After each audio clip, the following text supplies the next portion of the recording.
Man-Made, a science fiction thriller by Melanie Ann Phillips, Episode 1, Subject 0. The morning that it happened, there had been no warning, at least according to virtually all credible sources among the survivors. Naturally, there were those who claimed, in retrospect, to have seen signs that might have provided advance notice. But those accounts, it has been determined, are likely nothing more than instances of pareidolia, not unlike the perception of images in the shapes of clouds. What is almost universally accepted is that it began on the summer solstice at precisely noon GMT in Greenwich itself, on the prime meridian that ran, at the time, through the courtyard of the Old Royal Observatory in London. When the sun is at its zenith, the clock is set at noon, and many of those on holiday have stood with one foot on each side of that line of demarcation, so that, in an odd twist of the original phrase, they could be photographed being in two times at the same place. Multiple witnesses have confirmed that a tourist, his name is not known, so we shall refer to him as Subject 0, was straddling the two-tone steel ribbon embedded in the cobblestones that denotes longitude 0 degrees, 0 minutes, 0 seconds.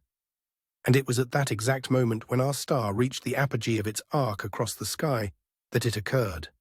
Just before, all was as normal as it can be at an English destination, and in the next instant, everything changed. Subject 0's sister, who was standing in the previous hour, snapped a commemorative picture, then stared at the frozen image on her screen, unable to process what she saw there. Shaking herself loose from that impossible visage, she raised her eyes to gaze on her brother, who, indeed, was still astride the meridian, fully clothed on her side of the line and fully naked on the other. It appeared as if he was wearing half a suit of clothes, severed vertically down the middle. Those who later examined the clothing reported that it appeared as though it had been cut with a laser. So straight and fine was the edge of the separation. Subject 0 himself, focusing on presenting a foolish expression for his friends back home, was momentarily unaware that anything was amiss. It was the combination of his sister's shocked stare and the slight breeze tickling his windward side that caused him to look down, freeze in incomprehension, then leap back away from the meridian toward his sister. Jostled by his movement, the clothes on his leeward side fell off, leaving him fully exposed, but also offering the first indication that, other than his pride, Subject 0 was unharmed. Before either of them could begin to pass what had happened, their attention was jolted to shouts of alarm, mostly coming from beyond the meridian on the leading hour side to the west. There, the scene was an experiment in chaos. Everyone, as far as the eye could see, was completely naked, looking frantically around in terror and beginning to run toward the trailing hour side where everyone was still clothed, except, of course, for Subject 0. Those that crossed the line did not regain their clothing, and those that ran across to help the others lost theirs, as well as their purses, wallets, cameras, phones, jewelry, tattoos, dental work, and breast implants. In short, any material object that had been fashioned by the hand of man had simply ceased to exist. There were cries of shock from some and cries of fear from others, though strangely no immediate expressions of pain. Perhaps the most unfortunate of the lot was the chief gardener for the observatory grounds, who ran across the event plain to assist those in need, and almost instantly dropped dead on the spot from an apparent heart attack. It was later confirmed that his pacemaker had simply vanished from his chest as he passed into the affected area. How this was determined will be addressed in the appendices to this report. For now, we must consider even more momentous diversions from the norm. Initially, of course, everyone was focused exclusively on their own well-being, or that of their family and friends. There were, however, a few independent and/or lonely souls who had come to the grounds by themselves. With no one else there to hold their attention, they were the first to look beyond their own needs and notice that it was not only personal effects that had vanished, but the buildings, walls, cars, and roads were all missing as well. There was little time to speculate, however, as those who had already recovered their wits were on the move en masse on both sides of the meridian.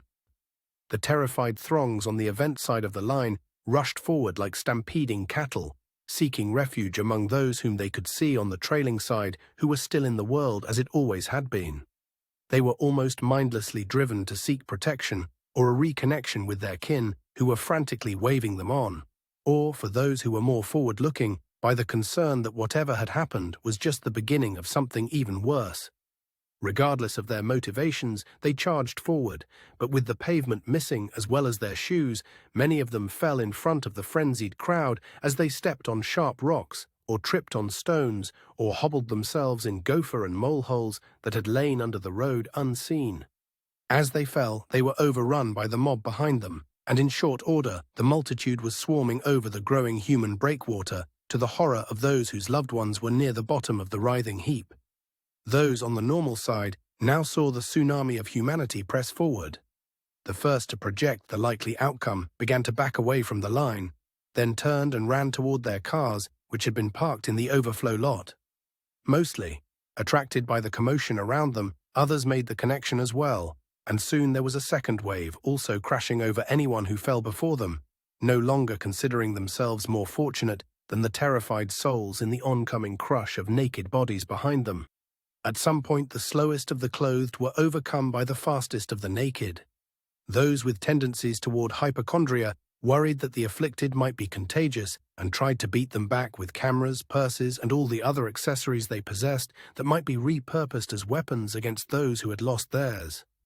Those struggling against the flow to reach those dear to their hearts were picked up by the leading edge of the wave and pressed backwards against the Prime Meridian building, a museum designed to be bisected by the line, and as the swirl of humanity circled round it like water in a river encountering a boulder, those terrified souls eddied past the side to discover the edifice had been severed along its midpoint, leaving nothing on the leading side but a footprint in the soil where it had once stood. In an office on the second floor of the unaffected part of the building, an administrator had been gazing out toward the meridian when the event occurred.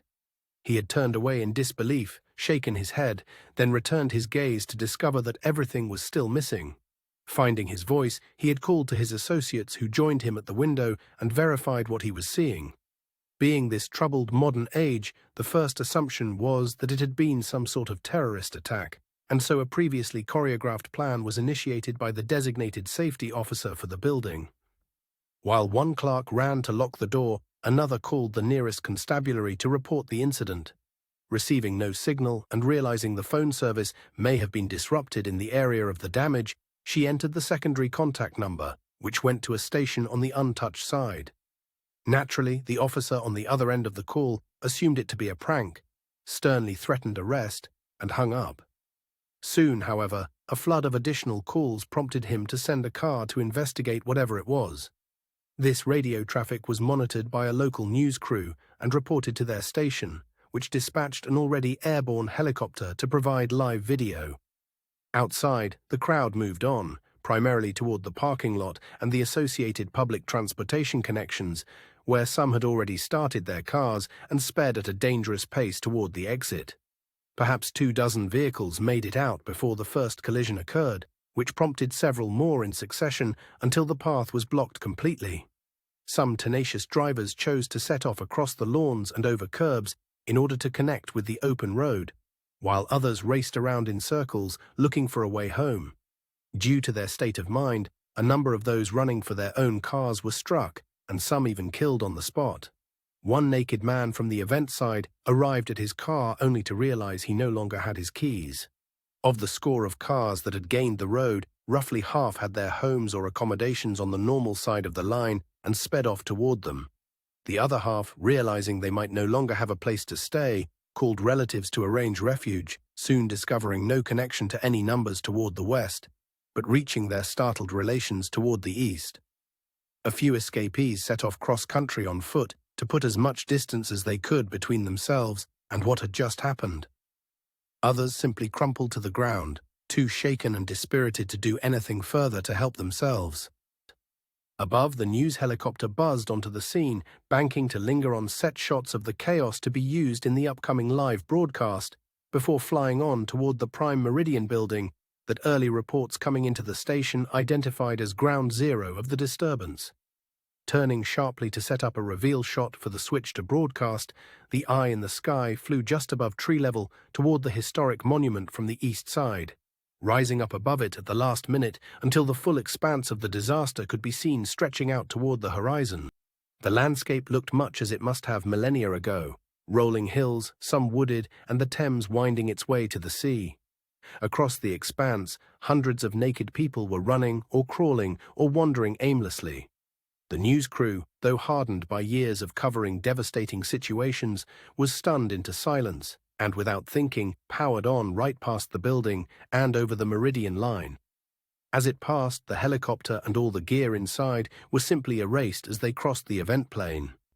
All that emerged on the other side were the pilot, the cameraman, and the newswoman, still in sitting position, fully nude and without any means of remaining aloft other than inertia, which quickly diminished in the face of friction from the prevailing wind. Comprehending their plight at almost the same moment, all three frantically flailed their limbs as they described a perfect ballistic path from some 200 feet elevation to their impact point on the ground. Man-Made continues in Episode 2, Greenwich Park. Click the link in the description to purchase your own copy for your Kindle or in paperback. End.